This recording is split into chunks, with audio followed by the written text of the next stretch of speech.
వస్తోంది. యజమానికి యజ్ఞగుండంలో బంగారం ముద్ద దొరికింది. ఆయన ఆశ్చర్యపోయాడు. అప్పుడు భార్య చెప్పింది, నిన్న పొరపాటున యజ్ఞగుండంలో తాంబూలాన్ని ఉమ్మేశానండి, అదే ఈరోజు బంగారం ముద్ద అయింది. ఆశ్చర్యంతో ఇంటి యజమాని పరీక్షించేందుకు తాను యజ్ఞగుండంలో తాంబూలాన్ని ఉమ్మేశాడు. మరుసటి రోజు మరో బంగారం ముద్ద దొరికింది. ఈ వార్త ఆ నోట ఈ నోట పాకింది.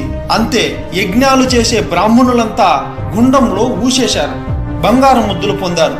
ఒక్క అర్కస్వామియాజి తప్ప. యజ్ఞం పవిత్రమైనది, యజ్ఞగుండం పవిత్రమైనది. యజ్ఞం చేయడమే నా ధర్మం, నా కర్తవ్యం. బంగారం ముద్దులు వచ్చినా బ్రహ్మాండమే బద్దలైనా నేను అందులో ఉమ్మేసే ప్రసక్తే లేదన్నాడు ఆయన. ఊరంతా ధనవంతులయ్యారు, ఒక్క అర్కస్వామియాజి తప్ప. ఆయన భార్యకి ఇది నచ్చలేదు. మనము ఉమ్మేద్దామండి, బంగారం పొందుదామని ఎంతో నచ్చజెప్పింది. అర్కస్వామియాజి సరేమిరా అంటూ కాదన్నాడు. చివరికి ఆమె కోపంతో పుట్టినింటికి పయనమైంది. ఆమెకు నచ్చజెప్పుతూ అర్కస్వామియాజి కూడా తన వెనకే వెళ్ళాడు. ఊరు పెలిమేర దాటాడో లేదో ఊళ్ళో పెద్ద గొడవలు మొదలయ్యాయి. బంగారం ముద్దుల పేరిట కొట్టుకోవడం మొదలైంది. ఇల్లు కాలిపోతున్నాయి, మనుషులు చచ్చిపోతున్నారు. మొత్తం ఊరంతా బూడిదైపోయింది. ఒక్కరూ మిగల్లేదు, అర్కస్వామియాజి, ఆయన భార్య తప్ప. అప్పుడే కలిపురుషుడు వారికి ఎదురు వచ్చాడు.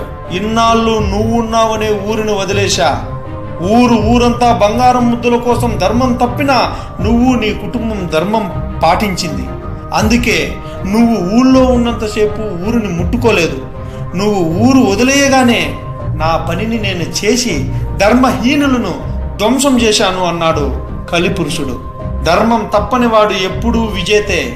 ధర్మం ఆచరించే వారికి చిన్న ఇబ్బందులు ఎదురైనప్పుడు అది చూసి కొందరు మూర్ఖులు నవ్వుతూ హేళన చేస్తూ రాక్షసానందం పొందుతారు. గాని చివరకు ధర్మమే గెలుస్తుంది. ధర్మో రక్ష